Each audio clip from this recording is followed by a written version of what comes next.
So this is super humbling, but also embarrassing for me. Now, one of the best videos performing wise on my channel is my Sony video. That video, I went back, I looked at it. It looks awful. Now, partially that's my fault because I didn't have all my lights and set up, and I also filmed it on a Canon camera. So, I mean, that's a testament to, I guess, Canon, but also me. I'll take some blame for it. But that video is simply why I thought the Sony A7C was the best camera of 2023. Now, that being said, I want to revisit that because I've had more time with the Sony A7C. I got rid of my Sony FX30. I've played with the FX6 and the Canon R8 has come out. So I'm going to let you guys know if my thoughts have changed. This is also a Sony camera, and this might actually be the best Sony camera of 2023. Now, when it comes to cameras, there's tons of options that you can get. A lot of the old cameras are still great. There's budget options. If you're not on a budget, you can buy something brand new. I want to talk to the people who are on a budget, the people that don't want to spend a bunch of money. You're not buying an FX6 because it's probably overkill for what you want to do. And you want something that hits three specific categories. Now, when it comes to a good camera, it has to do three things. Number one, it has to be easy to use. If it's too difficult for you to use, you constantly are changing the settings, you get bad footage out of it, you're not going to be happy with the image. You can have the best camera in the world. And I used to be a photographer, and people used to ask me, why are your photos so good? Like, what camera are you using? And everybody knows that you can put a $5,000 camera in a photographer's hand who has no experience, and they'll take the worst photos. And you could take a $500 camera, put it in a photographer's hands, and they'll take the most amazing photos. You kind of have to know how to use the camera, but the camera also has to be easy to use. So you want a camera that's, number one, easy to use. Number two is that you gotta have the camera with you. Live the most amazing life. And if you never document it in any capacity, nobody's gonna know. You have to be able to take the camera with you wherever you go. So portability is super important. Usability, portability. Let's stay focused. Next thing that makes a great camera is image quality. Now, a lot of people are gonna be pissed off, but when it comes to image quality, your iPhone takes amazing image quality. You don't need another camera that does 4K 60 FPS for everyday usage. Maybe if you're doing sports and you have action cameras for that, but that's not the category we're talking about. We're talking about decent footage that shows you in focus and whatever you're showing. That's it. Because at the end of the day, we're all viewing this on our phones. We're shooting all this high resolution just to put it on a little screen to show it to people. And yeah, maybe you're shooting something cinematic. Your iPhone can do that, just for the record. And it's more of a skill thing. Maybe you're shooting a movie, then this isn't for you. This is just for people who want the best camera of 2023. So after you've passed all three of those categories, or at least I was left with one camera. Now, I love my Sony A7C. It's an amazing camera. The image quality is great. You're seeing it now with better lighting, obviously. The focus is amazing. The lens that I have is not so great, but that's besides the point. It's a compact camera, which is why I got it too, but I regret getting the Sony A7C. I wish I would have stuck with the Sony FX30 for my YouTube talking head videos. That being said, this camera right here is the camera that I would recommend as the best Sony camera of 2023. And this is the Sony ZV-1F. I think it's a 1F. Now, the Sony ZV-1F is a small, tiny, creator-focused camera. It has a lot of the features that the FX30 has, like the red border around the screen, a big record button right here. I mean, the FX30 has better record buttons, obviously. This one doesn't. It has a tally light. It does have a tally light right here. I'll show you. See, tally light. Like all the features that you would want out of a portable little camera. It has amazing image quality for what it is. It has a defocus mode, and you can take it with you anywhere.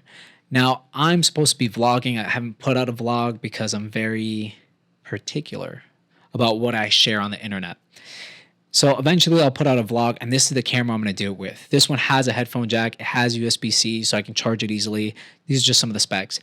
It has digital zoom, which is great. And this blue filter that you see on here, maybe why you click the video, because blue is like a triggering color for people. Trigger in a good way. It's a wide-angle filter. It's a wide-angle filter that gives this camera more range, a better field of view, because this one's a little narrow for vlogging. And this is an L bracket that I have on here. Now, this L bracket allows me to put this camera on flat surfaces and just record myself. So I literally will be out in the street and I'll put this on a ledge and I'll just pop open the LCD, turn it to face me. I'm not going to do that right now because, you know, it's a mess back there. And then I'll just record myself. And it's super easy to just literally, like, here, I'll put it Put it down right there. Can you see that? You can't really see it. It's too dark. But I just put it down on the table. I forget about it. I don't forget about it. But that'd be funny. I put it down and I recorded myself hopping on the train, walking through the street. Like, you can get those cool cinematic shots.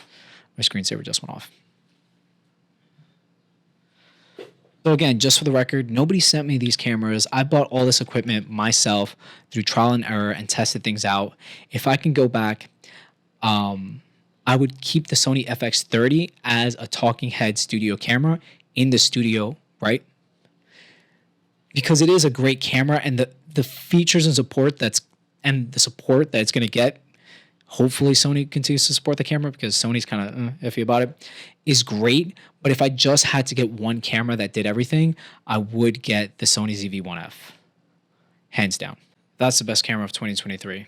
And probably 2024 too. I mean, there's an updated version of it, but again, the specs, we get lost in the specs. And I feel like I should show you guys what this camera looks like, actually. So I'm going to pop it on there and give you some footage. So the Sony ZV-1F, this is the image quality, and I think it looks great. Now, you tell me if you think that that other camera, which costs 3 times the price, I think it's like $1,500.